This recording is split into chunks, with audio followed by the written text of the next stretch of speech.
Hello നമസ്കാരം, ഏവർക്കും പുതിരിടിയിലേക്ക്. ഗുരുവായൂരമ്പലനടയിൽ എന്ന ചിത്രത്തിൻ്റെ ഒഫീഷ്യൽ OTT റിലീസ് അപ്ഡേഷനാണ് ഇന്നൊരു വീഡിയോ ഭാഗത്ത്.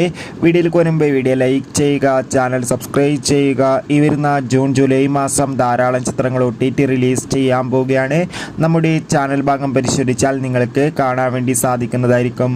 പൃഥ്വിരാജ്, അനശ്വര രാജൻ, ബേസിൽ ജോസഫ് എന്നൊക്കെ പ്രധാന കഥാപാത്രങ്ങളായ ചിത്രമായിരുന്നു ഗുരുവായൂരമ്പലനടയിൽ. ചിത്രത്തിന് അതിഗംഭീരമായ വിജയം തന്നെ സ്വന്തമാക്കാൻ വേണ്ടി സാധിച്ചിട്ടുണ്ടായിരുന്നു.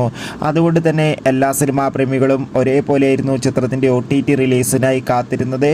ഇപ്പോഴിതാ ഗുരുവായൂരമ്പലനടയിൽ എന്ന ചിത്രത്തിൻ്റെ OTT അവകാശങ്ങളൊക്കെ ഡിസ്നി പ്ലസ് ഹോട്ട്സ്റ്റാർ എന്ന OTT പ്ലാറ്റ്ഫോം സ്വന്തമാക്കിയെന്ന് കൺഫേം ആക്കിയിട്ടുണ്ട്. ചിത്രം എന്നായിരിക്കും OTT റിലീസ് ചെയ്യുക എന്നും കൺഫേം ആക്കിയിട്ടുണ്ട്.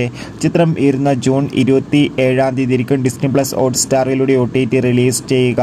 എന്തായാലും കാത്തിരിക്കാം ഗുരുവായൂരമ്പലനടയിൽ എന്ന ചിത്രത്തിൻ്റെ OTT റിലീസിനായി. Bye bye.